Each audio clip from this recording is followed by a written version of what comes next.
Okay. So I hope we're live. It's been a while. Well, we're back. Some news.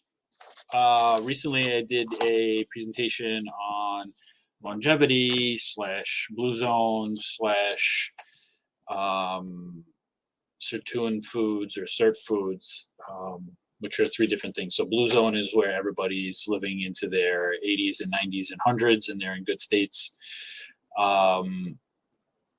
Longevity is the work done by Dr. Walter Longo, who discovered that these people had genes for longevity, and the food that they ate contributed to activating those genes, as opposed to taking these people and bringing them to the U.S. and eating McDonald's. They probably wouldn't hit.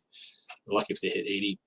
And then sirtuin foods are like the people who did research to find the top 20 foods that have the most sirtuin activating compounds in them that kind of simulate fasting mimicking. So you can eat these foods and the body thinks it's fasting. So for instead of like calorie restriction and intermittent fasting, you can eat these foods on top of that and not only lose weight, but feel great and live longer. So sirtuins are the compounds or the chemicals, the enzymes released by the SIRT1 through 7 genes that kind of get rid of all the old bad cells that are no good and aren't functioning, and then also keep the good healthy ones going longer, and then finally build better cells through DNA structures and of the sort. But when I was there, somebody asked me a question which kind of threw me off, and they said, well, what do you think about curcumin? And I took that for a while. I answered it quickly, is that I don't really believe in supplementation. So I know it's going to sound crazy, it's going to sound silly, but the fact is like curcumin specifically, or omega-3s, or quercetin, or whatever the fad diet is, or resveratrol, right? It's supposed to live forever. Why not just get it in from the source, right? Don't just take one part of it out, right? And I kind of thought about everybody's chasing the one symptom, right? That's what we do here, right? We don't think about what the problem is. We think about inflammation. Okay, I heard curcumin is great for it. Or your doctor tells you it because you read it, or your functional medicine doctor told you to take it on top of everything else. But it's a little bit overused and it's a little short-sighted. So here's my 2 cents on the subject, right? I don't believe in supplementation because it's short-sighted, right? Just to take curcumin is like throwing the baby out with the bathwater. Why? Because, okay, curcumin is actually very, very potent. It's a powerful compound substance. So it's an anti-inflammatory, it's an antioxidant, it's anti-tumor, anti-arthritic, antispasmodic for spasms and muscle cramps and things like that. Anti-amyloid, that means it's really good for Parkinson's, dementia, Alzheimer's, it's if you think about it, if you look at the supplement from the plant where it comes from, right? The plant itself has other things in it that help. And the other thing too is like curcumin I've seen is actually poorly absorbed on its own. It needs to be combined with piperine or pepper or something like that. So again, you're kind of wasting your money and you're not getting the full effect as if you were to cook with turmeric, right? With turmeric, you're getting a plant that's high in B6, C, E vitamins. It's high in iron. It's high in potassium, sodium, copper, calcium, magnesium, manganese, and phosphorus, right? So think about it, right? We take multivitamins and now we're taking curcumin. What if we just introduced turmeric as a plant, a single plant? And not only that, if you were to combine everything that we talked about, turmeric itself as a plant also has a gastrointestinal effect, right? Regulating digestion, diarrhea, constipation, nausea, vomiting, all these things. Cardiovascular effect, it's very good for increasing circulation, right? Antimicrobial properties. When you take out and just use the curcumin, again, you're throwing the baby out with the bathwater. Or you've shown that curcumin, turmeric, the other compounds in the turmeric actually have antifungal, antiviral, antibacterial properties, right? When we say antimicrobial, it's a blanket term for all the other bugs, right? It lowers cholesterol and it's good for circulation, which we said it's good.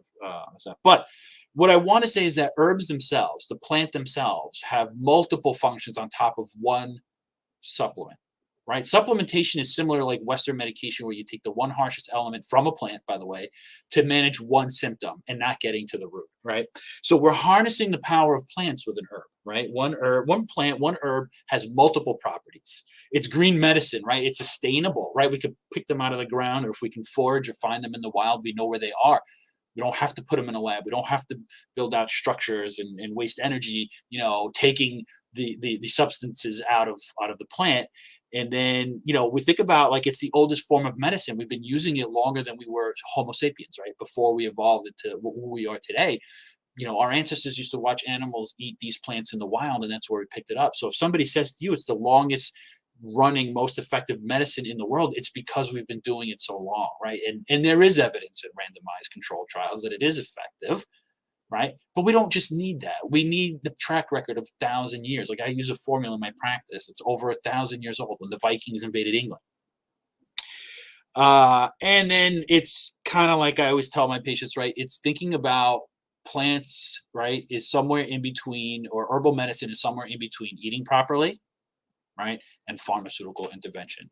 It's just that much more potent to help, right, as opposed to going for a pharmaceutical. So with that being said, if we have plants with multiple properties, right? The multiple plants have a more comprehensive strategy when we're treating disease, right? We're not thinking about the inflammation. Why do we have the inflammation? Is it arthritis? Is it autoimmune?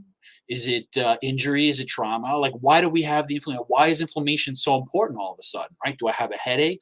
Do I have a hangover? Like, why do I have inflammation? We need to get to the root, but we need to have a strategy. So instead of like chasing symptoms, and I've said this with acupuncture and herbs, it's like trying to kill as many birds with one stone as possible, right? We're trying to rein in all the symptoms, not treating the symptom, but treating the root. And the irony here is, right, most herbs are roots. So we're using roots to treat the root of the problem for an overall more comprehensive approach and strategy. Okay, I'm not saying it's better. I'm not saying it's the best, right? If it's an emergency, if you're at death's door, you don't want to take herbs. You want to go to the emergency room. You want to get checked out. You want to do some evidence-based findings and go see your doctor, do some testing. But give it a shot. Give it a chance, right? Plants. So plants have synergy when they work together, right? When all the compounds get in the bloodstream, we can use acupuncture now to kind of send it where we want it to go, right? So if I have pain, spasm, trigger points in my neck, and I want to do something, analgesic or anti-inflammatory or less painful, I can now take the formula, but I can also insert the filament, right, and guide it to where I want it to go. The upper back, the knee joint. Okay. And then same thing, we can say, anti-arthritic, we can send it to the joint. Anti-tumor, we can send these herbs to the tumor and shrink the tumor. We've seen a lot of evidence that acupuncture shrinks tumor, and the same formula I talked about before has shown to actually reduce breast tumors. And gastrointestinal stuff, right? We can send it right to the stomach. We can needle the stomach, bring the blood flow, not the stomach itself, but near the organs, and we can draw that there. So there's a synergy. There's a synergy between plants. There's a synergy between multiple plants. There's a synergy between acupuncture and herbs together. So that being said, that's my 2 cents on what I think about curcumin, right? I think about turmeric, omega-3s, eat the salmon, right? All these things, the quercetin, eat the onion, resveratrol, drink a little red wine, okay? Not too much. But these are the things that people are doing in the blue zones. They're not going to the local health food store and getting a supplement. They're getting it in their diet.